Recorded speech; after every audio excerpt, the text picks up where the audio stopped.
Bueno, buenas tardes a todos, bienvenidos a este taller virtual que hemos dado en llamar Epistemología Jurídica y Estrategias Discursivas, un acercamiento desde la argumentación jurídica. Está organizado por la Unidad de Graduados de la Facultad de Derecho de la Universidad Nacional de Mar del Plata, y quien les habla, y mi amigo y gran profesional Julio Pinto, politólogo e investigador por la Universidad Nacional de Mar del Plata. Como quien les habla, yo soy Marco Rossi, soy abogado y también investigador por la Universidad Nacional de Mar del Plata. La propuesta de este taller, entre otras cosas, es convocar a la reflexión y llevar adelante propuestas de argumentación jurídica. Se caracteriza por iniciarnos en la epistemología, en términos generales, y de carácter jurídico, en segundo lugar. Esto desde, digamos, la óptica de la argumentación jurídica. ¿Qué significa esto? Que vamos a tener dos instancias en este taller. Un primer encuentro, más que nada, a cargo de Julio, donde vamos a acercarnos a cuestiones de carácter general, para finalmente, en el segundo encuentro que se dará el lunes de la semana que viene, poder desarrollar cuestiones ya de carácter netamente de argumentación jurídica, esto quiere decir de carácter más específico. ¿Bien? Así que, sin más, yo cedería la palabra a Julio y invito a todos a que estén atentos al chat, donde voy a poner un link que los va a llevar a un formulario de Google, y así, una vez completado esto, pueden hacerse de un certificado por haber participado de este taller virtual. Muchas gracias a todos por estar presentes. Hola, buenas tardes. Bueno, la verdad que muy contento de poder participar nuevamente en este espacio y bueno, de poder traer reflexiones de carácter jurídico, pero también de carácter filosófico en este caso, ¿no? Como bien decía Marco, la semana que viene se hará una especificación puntual sobre lo que es jurídico, del marco de lo que estará desarrollando nuestro amigo Muñoz Rossi.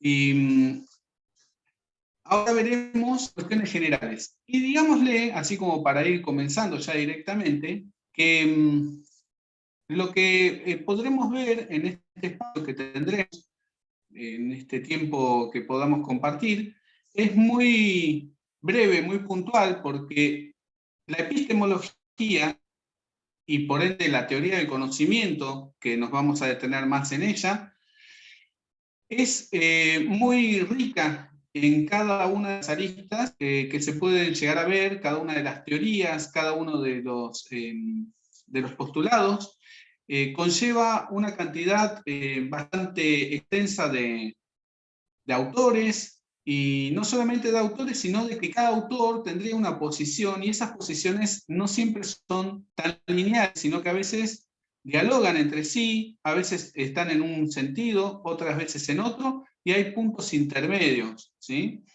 Así que nosotros vamos a poder puntualizar cosas muy por arriba, digámosle como si la mirada fuera aérea.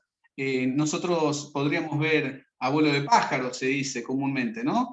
Bueno, como tenemos un breve tiempo, nosotros estaremos viendo casi a nivel satelital, ¿sí? Donde nosotros podremos estar considerando básicamente ¿me he tildado o me pareció a mí? Bueno, nosotros podemos ver de manera satelital, decía, donde podremos ver las partes geográficas y los picos más altos, ¿sí? Y en todo caso dar algunas herramientas, nombrar algunas cuestiones de carácter teórica, para que aquellas personas que estén interesadas en este tema, poder profundizar, puedan ir hacia esos postulados, hacia esos nombres, hacia esas corrientes, ¿sí? Vamos a compartir pantalla, así podemos organizar un poco mejor el discurso. Y comenzamos con la epistemología jurídica y estrategias discursivas, como bien decía Marco. Ahora, esta imagen que coloco en un principio tiene varias particularidades que uno puede ver, ¿sí? Claramente es una persona leyendo. Ahora, esta persona que está leyendo, pareciera que dentro de su cabeza, dentro de su mente, dentro de su cerebro, contiene aquellos libros que va leyendo. Esto ya define una postura, aunque parezca un tanto complejo, ¿sí? Si el conocimiento solamente es adquirido desde afuera hacia adentro de nuestro ser, o si hay cosas que nosotros ya tenemos adquiridas, dichos conocimientos tenemos adquiridos, porque esos libros han sido escritos por alguien. Y esos saberes han surgido de las personas, han sido bagajes que han tenido en consideración, cómo llegaron a tener esos pensamientos, ese es un punto. Pero en esta imagen ya damos por sentado que tiene libros y está leyendo. Ahora vemos una persona al costado que va en una escalera haciendo una actividad y tiene letras. Bien.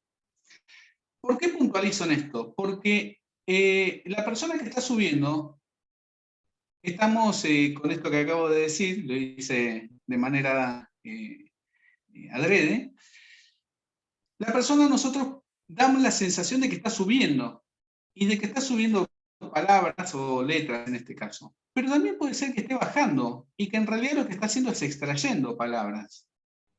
A lo cual, la imagen misma de por sí está hablando, sino que tendríamos en este momento una interpretación sobre esta imagen misma que nosotros estamos teniendo. Y esta imagen que nosotros estamos teniendo, la estamos percibiendo, y ese percibir nos hace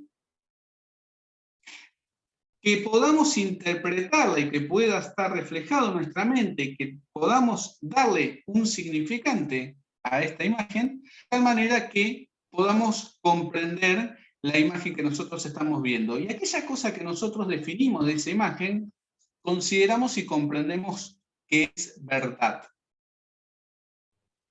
Esta verdad que nosotros estamos percibiendo ahora de esta imagen, ¿sí? Habría que poner en todo caso en consideración si esta imagen es como nosotros la representamos, o sea, como nosotros la comprendemos, o si tiene algún otro significado.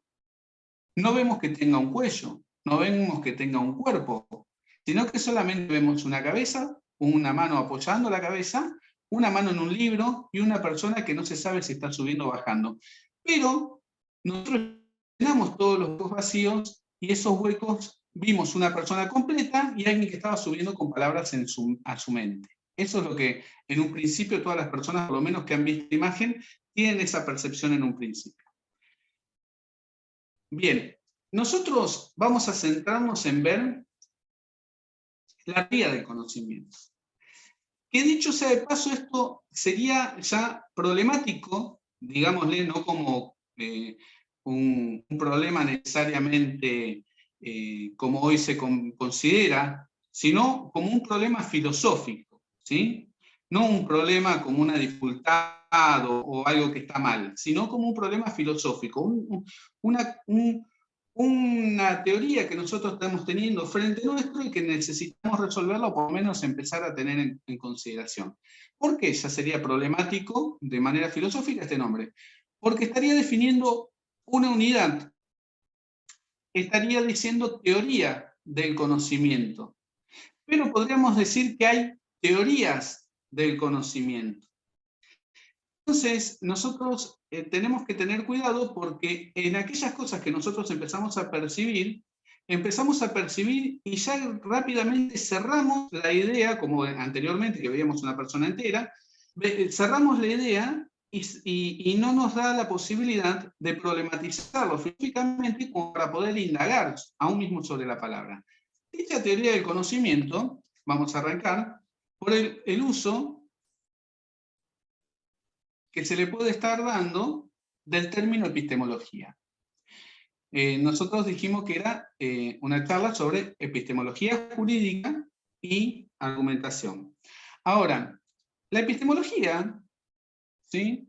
Es una palabra que, como bien vemos ahí, está compuesta por episteme, palabras en griego, episteme, que es conocimiento, ciencia, saber, y logos, que podría ser teoría o estudio, ¿sí? Y también puede ser un razonamiento, ¿sí? Entonces, ¿esto qué sería? Etimológicamente significaría la epistemología un estudio del conocimiento o un estudio de la ciencia. Y puede entenderse como la rama de la filosofía que estudia los problemas del conocimiento. ¿Cómo conozco? Y si pudiera llegar a conocer, si realmente podría tener un conocimiento que podría apropiarlo como verdadero y genuino o no, como vamos a ver con diferentes ramas como el escepticismo que veremos ahora en breve.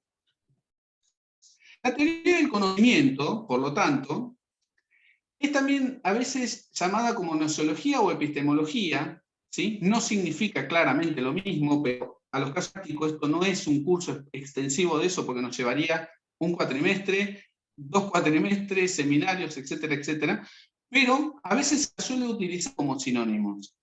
Pero podemos quedarnos con que, según la enciclopedia Herder, es una reflexión sobre el proceso del conocimiento humano y los temas que en él se plantean.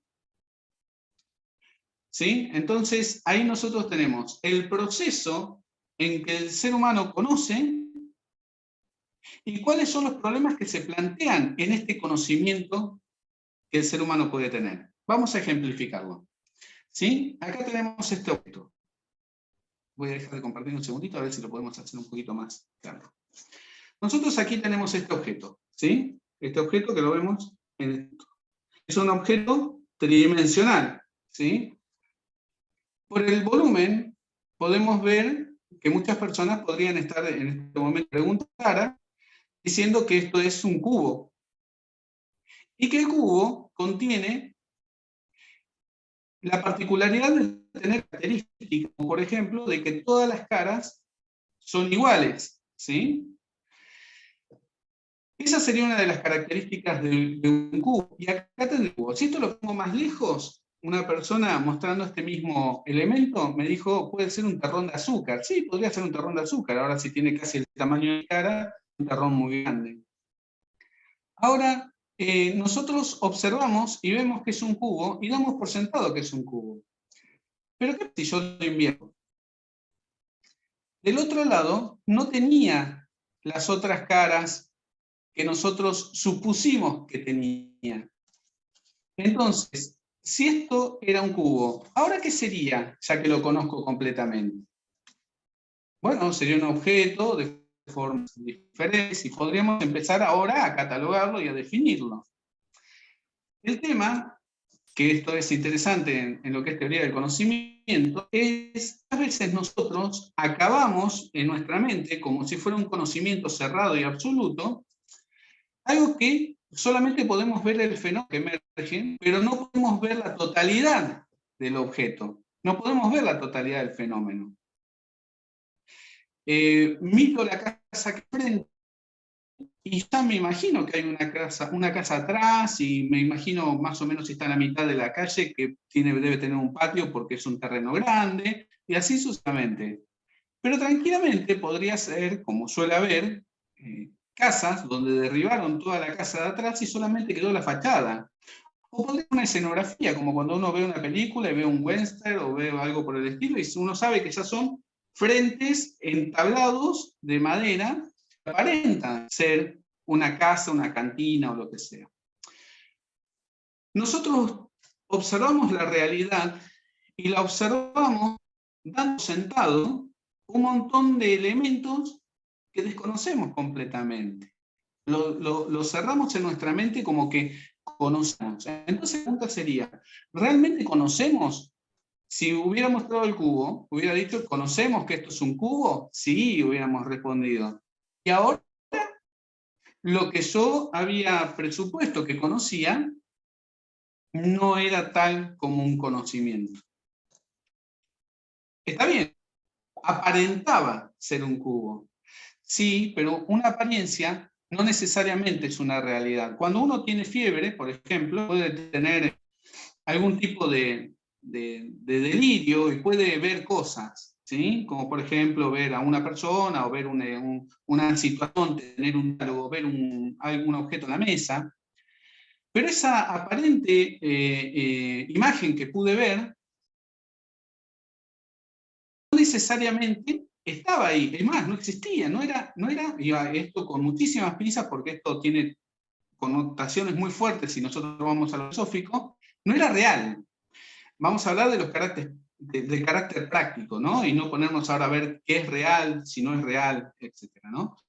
Entonces, nosotros podemos ver que lo que tenemos enfrente, el objeto que emerge, ¿sí? El fenómeno que aparece, esta emergencia, suele no tener un carácter tal como aquel que considero que tiene, ¿sí? Puede no existir. Marco, ¿querías comentar algo? Me parece muy bueno.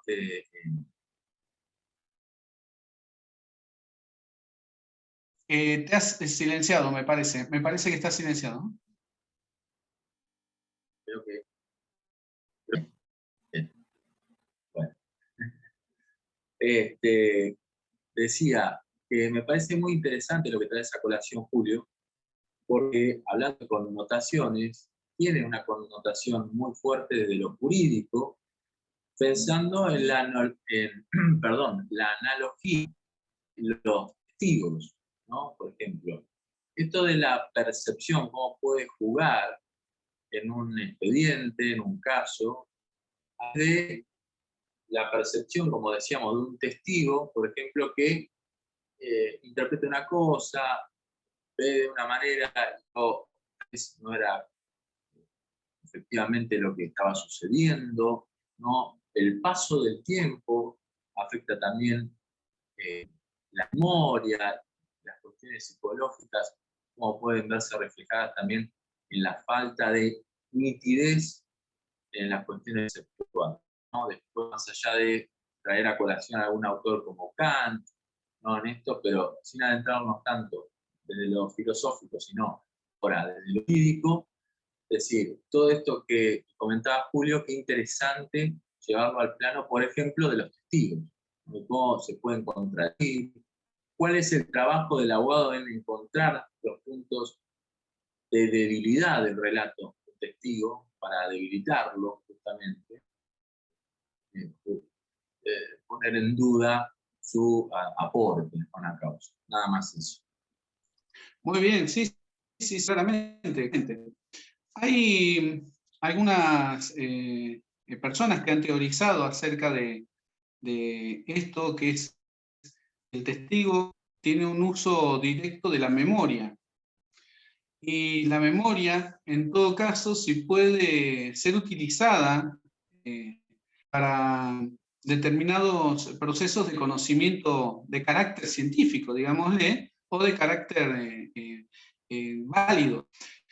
Por ejemplo, para la historia, ¿serviría la memoria?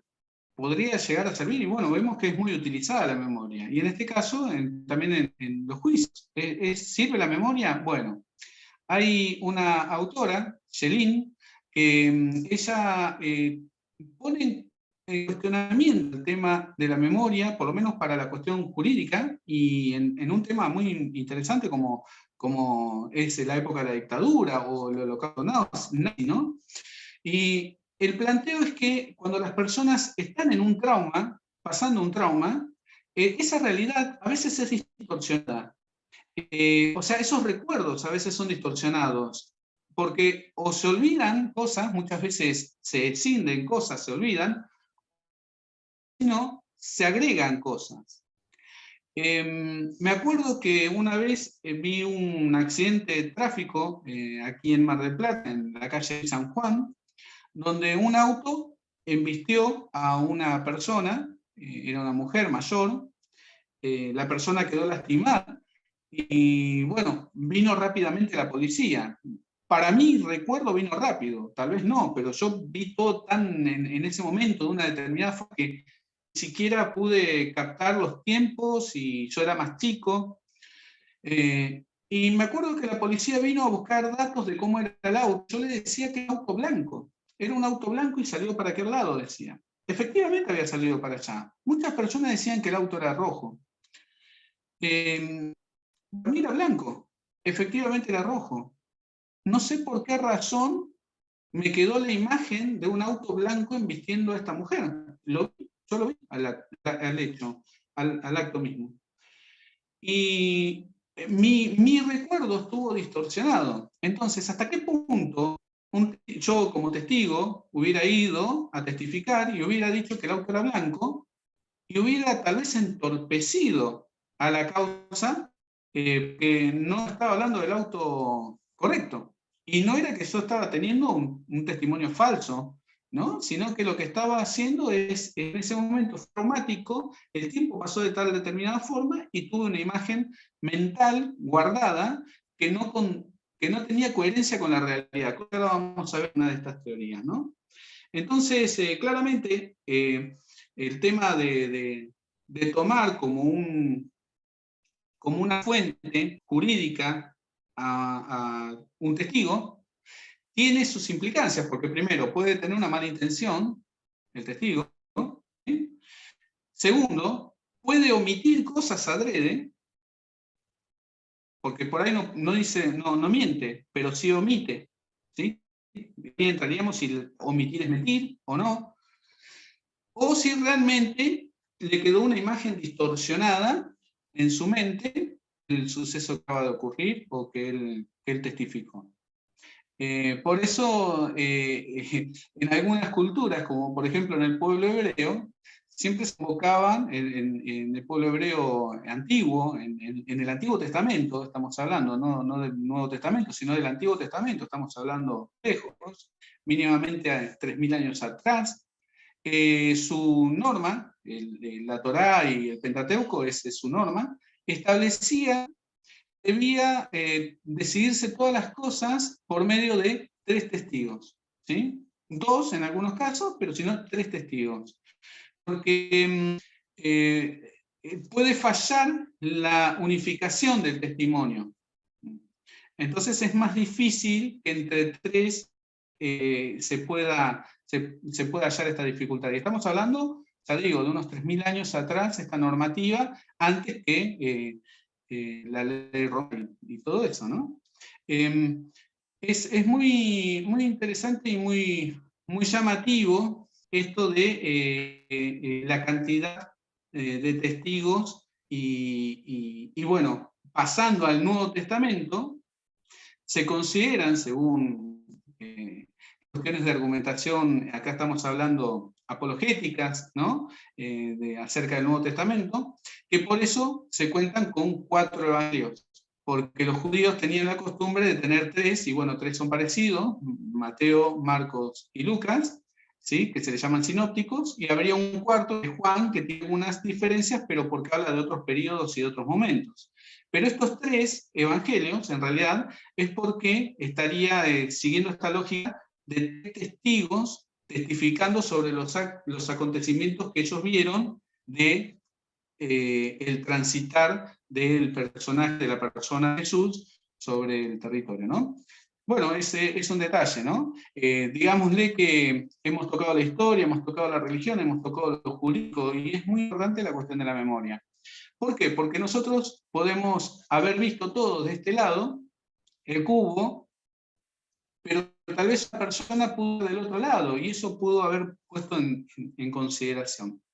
Hay un ejercicio que se da un cuento muchas veces en algunas instancias educativas, más que nada en lo que tiene que ver con la pedagogía y eso, y es el cuento de las personas que, vendadas los ojos, van y tocan un elefante. Entonces uno toca el cuerno, ¿sí? De marfil, otro toca la trompa, otro toca una pata, el otro una oreja, y entonces cada uno tiene una percepción diferente de cómo es el ser, pero hasta que no se sacan la venda no pueden verlo completo. Entonces, tocando un cuerno, a veces no puedo identificar cómo es el elefante. Y eso es lo que tiene la visión sesgada de esta cuestión de los testimonios y que tanto peso tienen en el carácter jurídico, básicamente. Pero bueno, continuemos y ahora volvemos a retomar. Salvo que quieras comentar alguna cosa, Marco. ¿No? Seguimos un poquito entonces. Bien, aquí estamos viendo entonces lo del cubo, pero ya lo vimos materialmente, el objeto. Ahora, ¿se puede conocer el fenómeno? ¿Y de qué manera? Bueno, tenemos la discusión, que aquí tomamos este cuadro acerca del texto de Chalmers, que es esa cosa llamada ciencia, a través de lo que vendría a ser la postura induccionista y la postura deductivista, ¿sí? La deducción y la inducción. Y vemos que hechos adquiridos a través de la observación, expresaría este cuadro, inducen a leyes y teorías. Y bueno, justamente nosotros estamos hablando de la teoría en este momento, teoría del conocimiento, pero también la teoría jurídica. Y las leyes como normativa mismas, ¿no? Pensemos que las sociedades, primeramente, ética y culturalmente, norman determinadas actividades, determinadas circunstancias, determinados hábitos, determinadas cosas, que estos hechos adquiridos, observados en la comunidad, luego inducen a que las leyes se tornen positivas, ¿sí? A que la ley sea normal, pero primero hay una normalización cultural, podemos decir, antes de que sea normado o escrito. Pero también está la postura deductiva, que dice que estas leyes y teorías, acá estamos hablando de carácter científico, nosotros estamos agregando elementos jurídicos para poder darle un acercamiento a esta ciencia jurídica. Pero la cuestión de la deducción dice que estas leyes y teorías deducen en predicciones y explicaciones, ¿sí? Y ahí hay una tensión entre el método deductivo y el método inductivo. El método deductivo, como vimos, va de lo general a lo particular. En cambio, el método inductivo va de lo particular a lo general. Nosotros podemos dar varios casos en esto, ¿no? Por ejemplo, como problemáticas y también como posibles abordajes. Podríamos decir que el método deductivo, que es el que de las teorías y las leyes van a las predicciones y explicaciones, está más vinculado con el racionalismo, mientras que el método inductivo está más relacionado, o por lo menos personas lo relacionan, autores lo relacionan, con el empirismo, ¿sí? El tema es que en el caso deductivo, las inferencias, ¿sí? Deductivas válidas, y solamente lo nombro, porque si no tendríamos que ver qué es inferencia, qué es válido, y estamos entrando ya en cuestiones de filosofía de la ciencia y mayormente de la lógica, en cierto sentido, ¿no? Entonces estamos pasando rápidamente y ya dijimos a vista de satélite. Pero lo que decimos es que esta inferencia es deductivamente válida si su conclusión se sigue lógicamente sus premisas. Y aquí se pone muchas veces el ejemplo de Sócrates es un hombre, los hombres mueren, por lo tanto Sócrates es mortal, ¿sí? El asunto es que estas premisas, a veces, que se deducen de estas a veces es difícil poder establecerla, porque en este sentido Sócrates es mortal, bueno, deduce, pero uno podría deducir algunas otras cosas, lo cual sería, la inferencia deductiva no sería válida. ¿Por qué? Porque su conclusión no sigue lógicamente de sus premisas. Si nosotros dijéramos, Sócrates es un hombre, los hombres son mortales, por lo tanto el domingo no se trabaja. Bueno, ahí nosotros tendríamos una conclusión que no se derivaría de las inferencias. Bueno, pero pasando rápidamente, ¿sí? Quedarnos con esto. Básicamente hay un proceso que se toma dentro del proceso inductivo, Y es el famoso caso que está tratado acá en Chalmers, que es un caso más popperiano, por decirlo de alguna forma, que es el caso de los cuervos, ¿no? Por ejemplo, todos los cuervos observados son negros, por lo tanto los cuervos son negros. Y a lo que se le objeta esto es que, y si hubiera un cuervo blanco, ¿cómo podría ser que el observar todos estos adquiridos que vemos ahí en el cuadro a través de la observación, observamos toda esta cantidad de cuervos que son negros, y entonces hacemos una ley que teoriza que los cuervos son negros? Pero si hubiera un cuervo negro, bueno, no se ha encontrado un cuervo blanco, perdón, no se ha encontrado un cuervo blanco. Pero lo que sí dice es que tiene una deficiencia. ¿Por qué? Porque podría ser objetado. Lo que podríamos decir es que probablemente todos los cuervos son negros, exceptuando de que algunos pudieran llegar a ser blancos. Acá hay críticas sobre esto, que se diría, por ejemplo, que todos los perros tienen 4 patas. Sí, pero el perro que no tiene 4 patas o que nace con una pata menos, y sí, bueno, son excepciones, pero la regla estaría marcada. Ahora, nosotros esto jurídicamente, Marco seguramente va a retomar esto, no solamente hoy, sino mañana, como para poder traer a colación muchas cuestiones de casos jurídicos que puedan ejemplificar en esto, pero claramente hay una cuestión bastante inductiva en la formación de leyes y teorías, y luego tiene un carácter bastante deductivo en la aplicación misma, ¿no? Tratando de dar coherencia nuevamente, cosa que ahora vamos a ver esa palabra coherencia, ¿sí? Como teoría. Pero no podíamos dejar, aunque sea de pasada, de trabajar con esta cuestión de inducción y deducción. Avanzo. ¿Quisieras decir algo, Marco? Dale.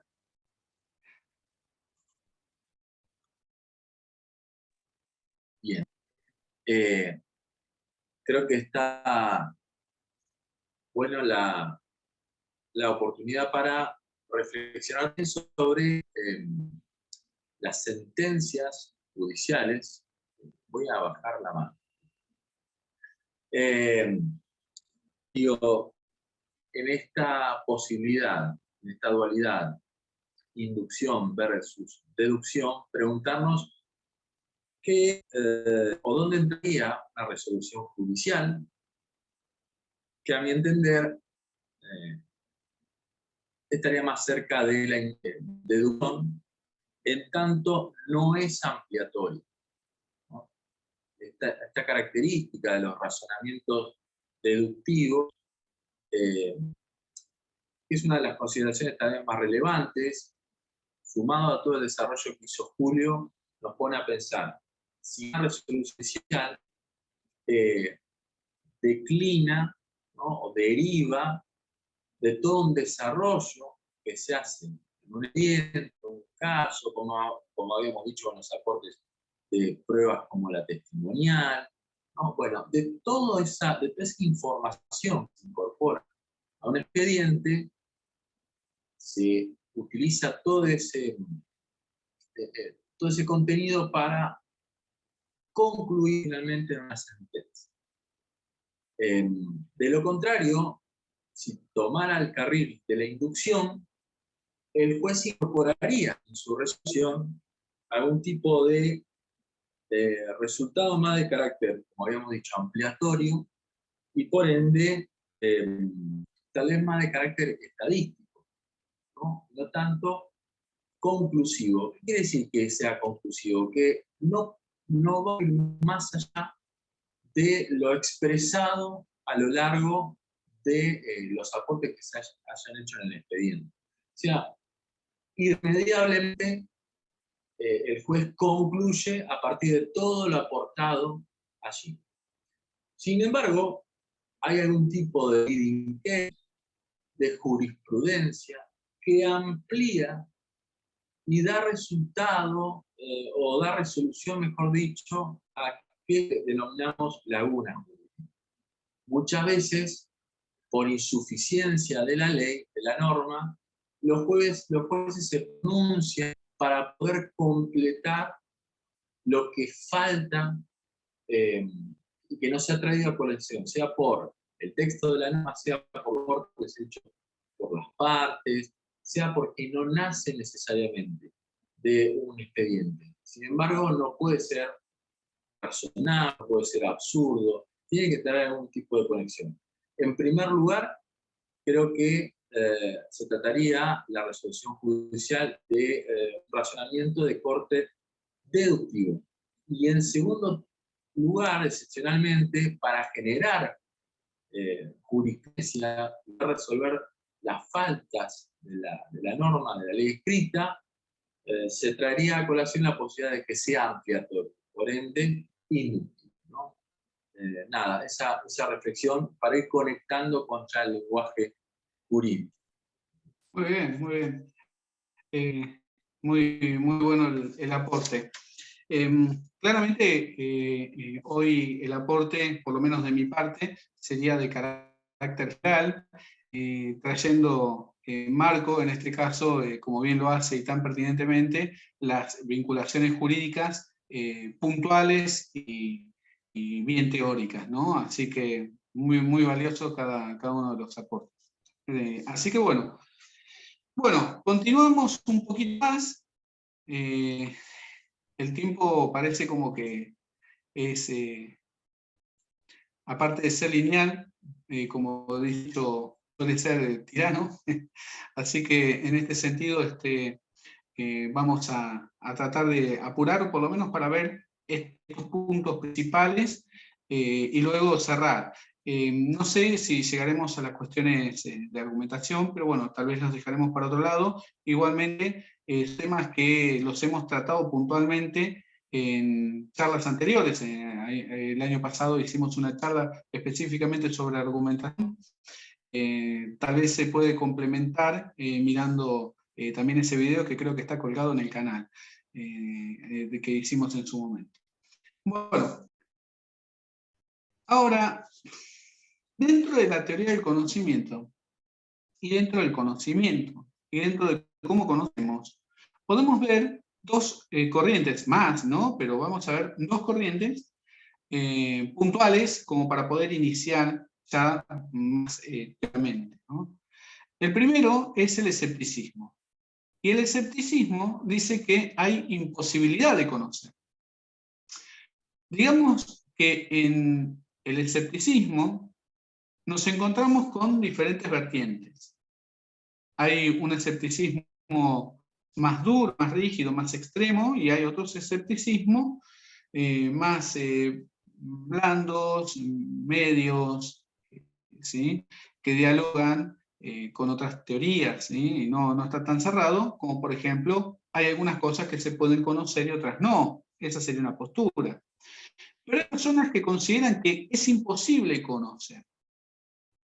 Acá uno de los autores que es traído luego en la modernidad de una forma más puntual es Pirrón, y él consideraba que ni siquiera se podía conocer a través de lo que estamos hablando o el lenguaje, sino que el conocimiento era imposible acceder, y en todo caso, ¿qué es el conocimiento? Y como no podemos llegar a conocer, digámosle, ¿qué es lo que se pedía? Y esto lo va a utilizar mucho la reforma y la contrarreforma, ya que no podemos saber quién tiene razón, hagamos una suspensión de juicio, podría decir, ¿no? Una EPOG se llama, una suspensión de juicio. ¿Qué sería esto? Bueno, a ver, no voy a llegar a conocer qué es este objeto que tengo en la mano. Entonces suspendamos el juicio y digamos que es un objeto, ¿no? Entonces, digámosle que, ya que no podemos conocer, nuestro razonamiento no nos permite conocer realmente qué es el ser humano. Y el ser humano es mucho más que la expresión fenomenológica que estamos viendo ahora. Mínimamente, mientras estamos en este momento, está pasando sangre por nuestro cuerpo, que está fluyendo de nuestro corazón, está recorriendo por todas nuestras venas y todas nuestras arterias. Dicha sangre contiene plaquetas, contiene nutrientes, contiene... ¿Qué sería una plaqueta? ¿Qué sería la sangre? ¿Qué sería? ¿Dónde están los pensamientos? Los pensamientos están en la mente, están en el estómago, están en el hombro, están flotando. ¿Dónde uno guarda recuerdos? Uno dice, los guarda acá. supuestamente, nadie abrió un cerebro y vio un recuerdo. ¿Sí? Y así sucesivamente nosotros podríamos empezar a ver que realmente no sabríamos qué es el ser humano, sino que lo que hacemos es describir el fenómeno que tenemos. Naturalizamos un montón de cosas, como por ejemplo el nacimiento de una criatura. Es dos células que se unen, que a través de ahí empieza un proceso, y dicho proceso termina en un ser vivo, pensante, sintiente, que pasa un determinado tiempo en el vientre de la madre hasta que, alimentándose de un cordón umbilical, en medio de un líquido que está flotando, en el cual no se ahoga porque no está respirando, que luego del nacimiento va a respirar por primera vez y ya no va a poder dejar de hacerlo porque se va a morir. Y ya no se va a alimentar por el cordón umbilical, sino que va a empezar a usar el sistema digestivo. Eso nosotros lo naturalizamos como decir, tuvo un hijo. Ese carácter fantástico, absoluto, grande, gigante, que nosotros naturalizamos, podría ser catalogado como una maravilla, como un milagro. El hecho de la formación de los huesos, los tejidos, el código genético, ¿sí? Pero nosotros decimos conocer el ser humano y sus actitudes, sus actividades, y nosotros decimos conocer, está llorando por esto, por aquello. ¿Sí? Entonces, ¿qué digo? ¿Se puede conocer o no se puede conocer? ¿O podemos solamente describir lo que observamos? Bueno, el dogmatismo lo que hace es sostener la verdad, que sí es conocida, pero es a través de un dogma. Muchas veces este dogma es considerado como en la época que a veces se pone histórica como oscura, del medioevo. Cuando nosotros nos acercamos históricamente al medioevo no es tan oscuro, ni tampoco es que no hay tanto conocimiento, hay conocimiento por lo menos filosófico que partieron aún desde diferentes sectores, porque parece que todo el monopolio estaba en la iglesia o en el catolicismo, pero también hubo pensamiento judío, pensamiento musulmán, hubo pensamiento que se pudo traer de vuelta de lo de Grecia, etcétera, etcétera. Pero bueno, ¿qué es el dogmatismo? El dogmatismo es la transmisión sin pensamiento de un saber, de un conocimiento, de una actividad, o por ejemplo, una tradición, ¿sí? O de una cuestión cultural. Doy un ejemplo. Había un cuento, una narración de una mujer que estaba cocinando un pescado. Y cuando cocinaba el pescado, le cortaba la cabeza, le cortaba la cola y después ponía todo el pescado a cocinar. ¿Sí? El restante. Entonces, siempre hacía lo mismo. Compraba un pescado entero, a ella no le gustaba no el filet ni nada, sino todo el pescado entero. Compraba el pescado entero, le cortaba la cabeza, le cortaba la cola, le cortaba la cabeza, le cortaba la cola. Entonces, en un momento, la interpelaron, le dijeron, ¿por qué haces eso? ¿Por qué no pones todo el... Y dijo, porque siempre mi familia lo hizo así. Resulta que, después indagando, dice la historia, después indagando con su madre, con su abuela, pensando en su tatarabuela, ¿sí? Y su tatarabuelo, su abuelo y su padre, pudieron ver que lo que pasó es que la abuela tenía una sartén chica, entonces no le entraba el pescado entero. Por lo tanto, tuvo como costumbre cortarle la cola. Pero ahora su sartén sí podía tener la capacidad de contener el pescado entero. ¿Qué quiero decir? Y acá seguramente habrá algún comentario pertinente sobre esto, ¿no?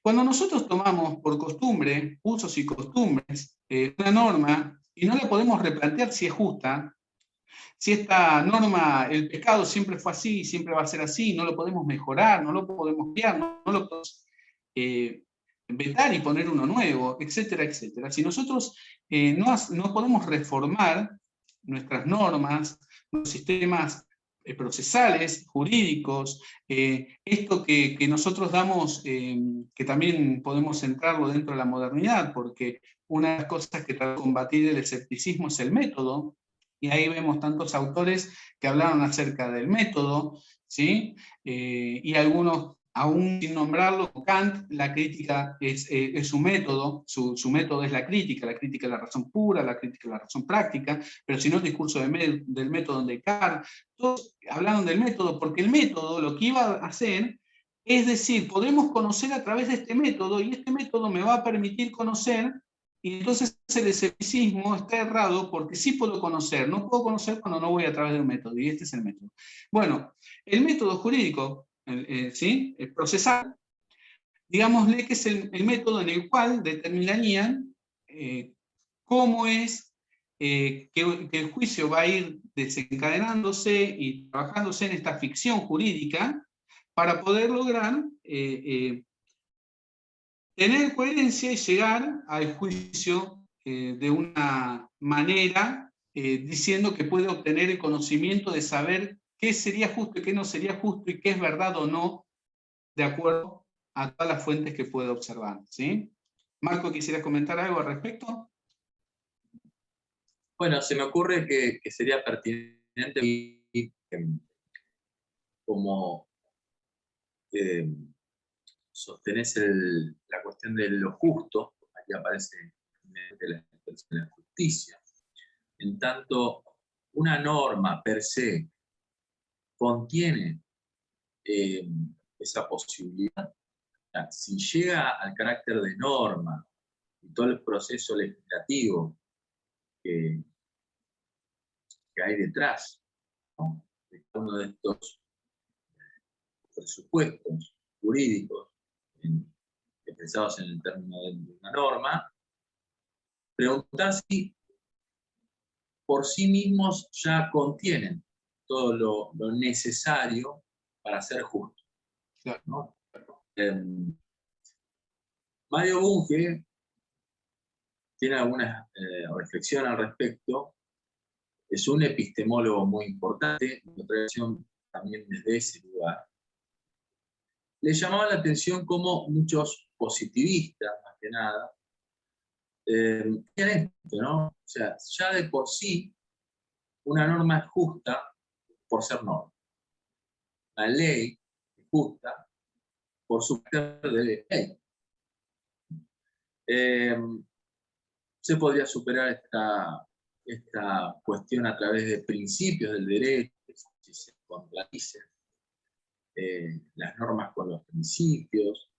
El avance de las normas puede hacer que caigan en su estudio, se contradigan por cuestiones de jerarquía, con cuestiones de derecho internacional. Pero es interesante esto, ¿no? Si podríamos reflexionar también por la utilidad de la norma. Traigo a colación a Carlos Cosio y su teoría evológica del derecho para presupuestar si hay utilidad que nace de la interacción de las personas, o si, por el contrario, como bien mencionaba Julio, lo consuetudinario, que es esto que ponemos en términos de lo arraigado, lo familiar, es muy importante también lo familiar en el discurso de la explicación de cuestiones epistemológicas. Pero esto que nosotros llamamos como derecho consuetudinario, que se va conformando y se va consolidando con las meras costumbres, tiene algún tipo de implicancia o relevancia dentro de lo que es el mundo jurídico. Así que muy bueno, Julio, porque todo me trae siempre a colación alguna cuestión de impacto jurídico. Muy bien, muy bien. Sí, excelente. Nosotros pasamos por diferentes procesos históricos en los cuales las normas hoy las consideramos injustas, pero en su momento eran normas para cumplir, como por ejemplo la ley de esclavos, ¿sí? O determinadas leyes que hoy en día parecen descabelladas, ¿no? Hoy entendemos como derecho un montón de cosas por una ampliación de derecho que ha habido, pero que en su momento no lo eran. Es más, hoy en otras culturas, muchas cosas que nosotros exclamamos como derecho, como justicia, no están presentes. Así que en ese sentido es bueno poner en consideración su carácter, si es porque, como decía Mario Bunge en la cita que tomaste, si es que por ser norma es buena, ¿sí? Si por ser ley es buena. Y bueno, eso haría que en todo caso pudiéramos, no sé si tener un crecimiento social, porque todas las palabras usadas pueden ser usadas en mi contra, diría, ¿no? Pero en este sentido, sí, tener la posibilidad de poder rever, como hemos visto epistemológicamente, desde diferentes ángulos, de diferentes aristas, en lo que en su momento la Inquisición tenía un carácter jurídico que llevaba adelante la quema de personas, ¿no? Por ejemplo, no es que salía un grupo de gente y quemaba a alguien, había un proceso judicial, ¿no? Y así lo mismo en diferentes situaciones e momentos históricos, por ejemplo, la pena de muerte, no la pena de muerte, etcétera, etcétera, y cómo esto tiene un carácter ético y moral implícito ahí adentro, que tiene que ver con los usos y costumbres del lugar. Y eso nos permitiría replantear que la ley puede ser de diversas formas, y ahí es donde está. Ahora, podríamos, ahí es donde está la diferencia, cerrando la frase, ¿no?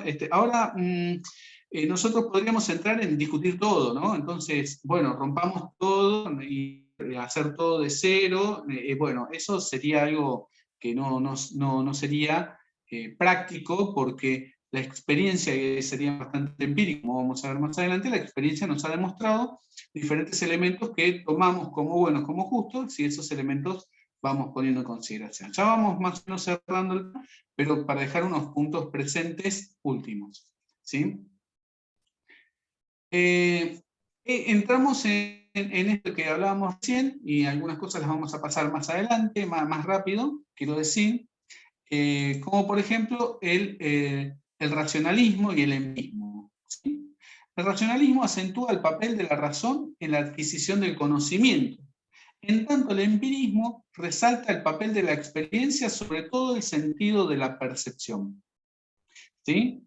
Entonces, el sentido de la percepción nos permitiría, empirísticamente, llegar a poder adquirir conocimiento. En cambio, el racionalismo dice, no, es a través de la razón. Teoría y práctica es puesta en discusión en este caso, ¿no?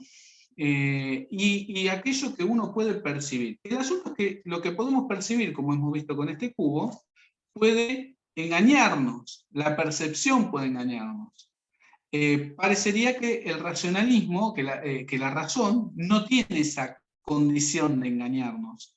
Sin embargo, muchas veces somos engañados por nuestros pensamientos también, por nuestros razonamientos. Puede ser que el razonamiento no esté tampoco acabado. Entonces, como vamos a ver en una de las figuras últimas, que puse una figura, un corazón peleándose con un cerebro, ¿no?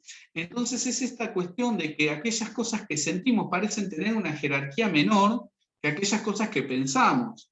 El asunto es que nosotros somos seres pensantes y sintientes, como hemos dicho anteriormente. Esto significa que nosotros podemos adquirir conocimientos a través del sentido y después también corroborarlo a través de la razón. Y podemos hacer al revés también. El asunto es que muchas veces suele haber posturas que se sitúan en un lado o en el otro, ¿no? Entonces están los racionalistas por un lado y los empiristas por el otro, y ahí se subrogan la capacidad de encontrar la verdad y empiezan a observarse como que la otra parte está equivocada y no puede adquirir conocimiento por su parte. Volvamos al caso. El escéptico diría que en ninguno de los dos casos se puede obtener conocimiento. Los dos pueden engañar. Bueno, tendríamos que traer a Descartes, ¿no? Y las meditaciones metafísicas, pero no lo vamos a hacer. El que puede ir a Descartes porque él va a introducir un método como para poder llegar a conocer, pero va a hacerlo utilizando una duda escéptica como para comenzar. Entonces utiliza la herramienta del enemigo de él para poder decir, bueno, dudemos de todo y ahora empecemos a hacer conocimiento. Va a llegar a conocer todo a través del método, pero arrancando por el escepticismo. Es muy interesante. Pero bueno, en este caso, el racionalismo y el empirismo son, podríamos decir, dos fuentes de las cuales brevan datos que nosotros podemos ser receptivos y podemos de esa manera procesarlos para ver si nos tener conocimiento. Yo toco algo caliente y me quemo la mano y no puedo decir, no adquirí conocimiento. Sí, adquirí conocimiento que si toco eso me quemo, ¿no? Entonces hay un conocimiento adquirido en ese sentido. Bueno, sigamos hacia adelante. Nosotros ahora entramos en estos 3 puntos que básicamente con Marco queríamos entrar, como para poder dejar todo previsto para la charla de la semana que viene, que es el correspondentismo, el pragmatismo y el coherentismo. Por eso digo, hoy se utilizaron muchos conceptos, muchas definiciones, a los cuales aquellas personas que puedan ver este video puedan retomar y puedan ir volviendo sobre ellos y tomando autores, como por ejemplo, hay un texto que es muy conocido, que es el texto de Gessen, ¿sí? Que se llama Teoría del Conocimiento, tengo una versión viejita, Teoría del Conocimiento de Gessen, donde también se desarrollan muchos autores y muchas teorías a modo introductorio, ¿sí? De todo esto que estamos hablando. Pero todos estos puntos que venimos hablando del principio de la charla, pueden ser ampliados y pueden ser enriquecidos en esa ampliación, ¿sí? Solamente estamos viendo algunas características. El correspondentismo, podríamos decir, sostiene que una proposición es verdadera si y solo si esa proposición corresponde a los hechos, ¿sí? Esto lo dice Diego Espinosa Bustamante, un académico de la UNAM, de la Universidad Autónoma de México. El correspondentismo sostiene que una proposición verdadera es verdadera si y solo si esa proposición corresponde con los hechos, ¿sí? Ahora, el hecho es que una persona fue y mató a otra. ¿Sí? Bueno, listo, tenemos la proposición, corresponde con los hechos, punto. ¿Y eso de qué nos serviría jurídicamente como para definir quién nos mató, cómo, cuáles fueron las tales? Si hubo dolo, si no hubo dolo. Entonces, el hecho de que corresponda la proposición que uno dice, tal persona, tenemos un testigo que dice, tal persona lo mató. Bien. ¿Y eso qué información nos daría? Bueno, a primera mano tenemos una información, pero no es completa en sí misma. Necesitamos expandirla, profundizarla. Estaría bien como comienzo, pero en sí mismo no nos daría una información completa. ¿Sí? Luego tenemos, pasemos del pragmatismo al coherentismo, y luego vamos con el pragmatismo y cerramos con ese. ¿Sí? Vamos al coherentismo. Para el coherentista, la justificación epistémica es siempre relacional. Una creencia o un sistema de creencias está justificado siempre y cuando sea coherente, a saber, 2 puntos. Siempre y cuando ninguna de sus creencias entre en contradicción con otras creencias del sistema. Mientras tenga coherencia interna. Es una gran mentira, pero es muy coherente. ¿Sí?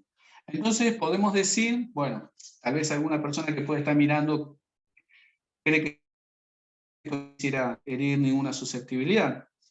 Pero vamos a llevarlo a un extremo. Digamos que una persona cree en el terraplanismo, ¿sí? Y toda teoría es coherente. Considera que los medios de comunicación los mintieron, que la NASA nos mintieron, que en realidad creemos que hay otros lugares, pero como no hemos viajado no existen, que en realidad no nos dejan pasar por más allá de un hielo que hay, ¿sí? Y que esta plana nosotros podemos verla perceptivamente por el ojo, porque nosotros cuando vemos el horizonte es plano y no es curvo. Y podemos hacer así un montón de cosas. Y es coherente toda su teoría en sí. Y hay muchas personas que adhieren. Pero científicamente no hay argumentos que puedan constatar que esa teoría sea correcta, aunque sea coherente, ¿sí? Entonces, bueno, postulando que la Tierra es redonda, flota, etcétera, etcétera. Sí, bueno, pero hasta tanto no se demuestre lo contrario, digamos que la teoría de que la Tierra es redonda es inocente, digámosle, ¿no? Hasta tanto se demuestre lo contrario. Entonces, uno debe tener una teoría que sea coherente en sí misma, y entonces uno puede tener un caso que sea coherente, etc., pero no condice con la verdad, sino que es coherente entre sí mismo, en sí mismo. Entonces, esta teoría tiene muchísimas fallas y para nuestro alcance jurídico tiene muchísimos problemas, porque debe ser coherente con la realidad, no internamente. No internamente entre sí su argumento, su propio argumento. Y bueno, y vamos a la tercera corriente, que es la corriente del pragmatismo. En la corriente del pragmatismo nosotros consideramos que el único medio de juzgar la verdad es una doctrina, de una doctrina moral, social, religiosa o científica, consiste en considerar sus efectos prácticos. Entonces, esta cuestión de teoría-praxis, ¿no? Solvente el pragmatismo, porque el pragmatismo no desecha la teoría para ser, como hemos visto, empirista completamente, sino que el pragmatismo toma estas cuestiones morales, sociales, religiosas, científicas, jurídicas, digámosle, pero considerando sus efectos prácticos. Es una teoría económica perfecta, pero si eso no sirve para que a fin de mes me alcance para comer, no fue práctico. Aunque estuvo muy bien la cuenta y estuvo muy bien basado y no se me pasó un centavo. Pero, y bueno, en este sentido, el carácter jurídico es en cierto sentido pragmático. ¿Sí? Esto claramente lo va a retomar, yo sé que es así porque ya lo hemos hablado, y lo va a retomar Marco la semana que viene, claramente. Seguramente que vamos a poder aportar algo más, ya como yendo a la conclusión. Pero tomar estas teorías, todo lo anterior, fue como una introducción para llegar a este punto, ya con todo lo demás en mente, ¿sí? De que puede ser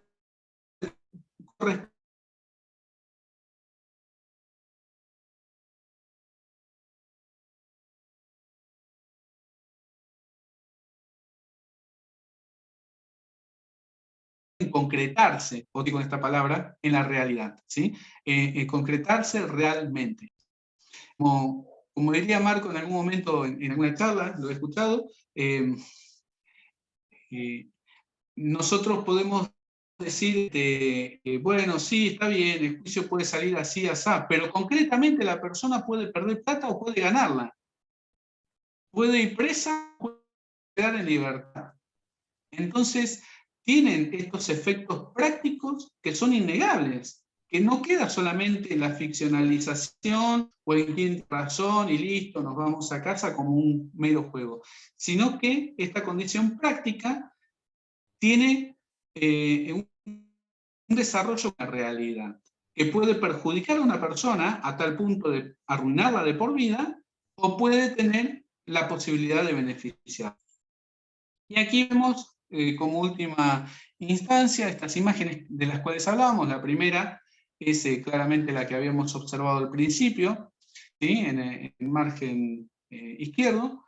En el margen derecho inferior tenemos la del cerebro boxeando, peleando, discutiendo en el razón, y aquí vemos razón y percepciones y sentimientos, lo sensorial, ¿sí? Lo sensitivo, los sentidos, peleándose, ¿no? Y parece que esto en cuestiones de amores parece que es más peleaguda esta situación, ¿no? Como entre, muchas veces hay meses donde el cerebro está todo golpeado, ¿no? No me hiciste caso, y ese tipo de circunstancias.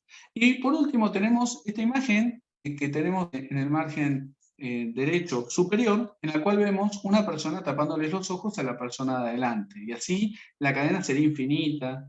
Y estas vendrían a ser nuestros legados de tradición, ¿sí? Nuestros legados en los cuales no podemos discutir, sea este que no entraba en la sartén, o sea una norma jurídica, o sea un saber, o sea cualquier otra cosa que nos sea transmitido, que nosotros no tengamos la posibilidad de poder hacer un análisis crítico para ver si realmente es como nos lo están diciendo y si realmente podemos llegar a conocerlo, o sencillamente darnos una idea de un objeto, aunque no sepamos su nombre, pero ya sabemos que no es un cubo. ¿sí? Entonces podemos decir, tiene apariencia de cubo en algún lado, pero no es un cubo. Y alguien que solamente ve esa parte puede discutir, no, es un cubo, es un cubo. Bueno, será un cubo, pero no es que es relativo tampoco, será un cubo para vos. No es que no lo estás viendo completamente, porque no es un cubo. O bien lo miro y tiene todos los lados, y sí, efectivamente es un cubo. Pero necesito detenerme y hacer una observación del objeto que tengo delante, sea un objeto cultural, sea un objeto físico, sea un objeto jurídico, ¿sí? Y podemos analizarlo de tal forma para poder llegar a adquirir el conocimiento y en todo caso a ostentar el poder percibir, recibir y obtener la verdad. Sería, ¿no? Y ahí dejo de compartir pantalla y ya entramos por si hay algunas preguntas y conversamos.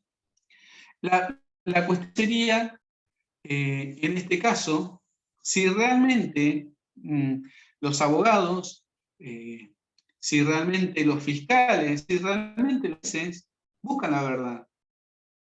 ¿O qué es lo que estarían buscando? Conocer qué cosa, que el proceso se dé bien,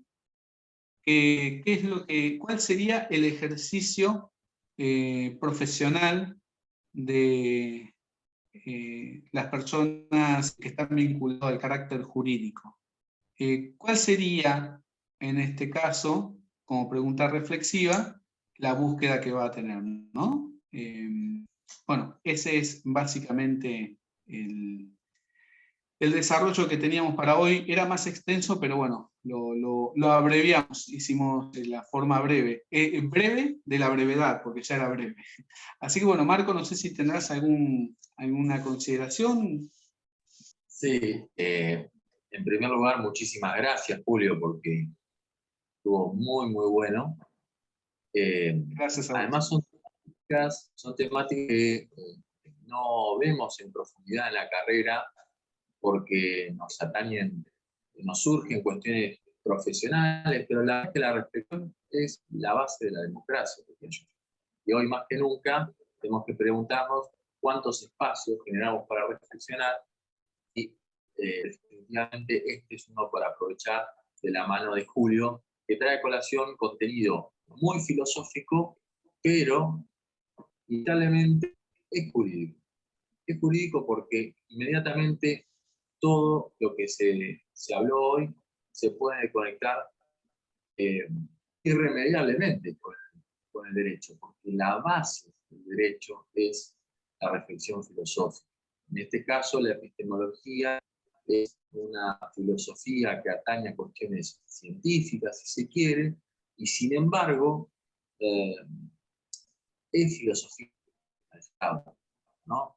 Y esto quiere decir que a lo largo de todas las expresiones filosóficas, creo que el derecho es una, en consecuencia, tenemos, por ejemplo, estas posibilidades de debate con respecto a lo que Julio nos mencionaba de si hay un correspondentismo, si hay un pragmatismo, si hay un coherentismo en el derecho, que definitivamente va a ser el puntapié inicial de el próximo encuentro, el día lunes, con todos aquellos que quieran reflexionar, aprovechando espacios, como hemos dicho, para ampliar conocimiento, que no sean exclusivamente de cuestiones meramente prácticas, porque definitivamente esto nos va a llevar a argumentar, pero argumentar desde la central